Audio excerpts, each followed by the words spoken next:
Today, I'm installing HavenDOS, the operating system I've been building from scratch in C and assembly. The installation starts by booting from the HavenDOS installation, ISO. As soon as it loads, the installer is ready to go. Right now, the installation is very simple, because I'm focusing on getting the core operating system working before adding more advanced features. Once I start the installation, HavenDOS copies everything it needs to the drive.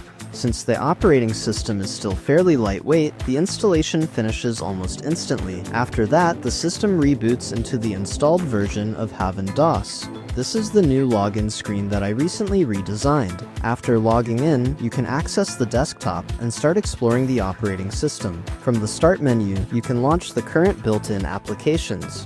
One of them is the text editor, which lets you create and save notes while testing the operating system. I also added an RTC application that reads the real-time clock from the computer, so the system can display the current hardware time. There's still a lot more to build, but every update gets HavenDOS a little closer to becoming a complete operating system. I'm constantly improving the kernel, fixing bugs, redesigning parts of the interface, and adding completely new features. If you're interested in operating system development or want to follow the progress of HavenDOS, consider subscribing so you don't miss future updates. Thanks for watching, and I'll see you in the next HavenDOS development video.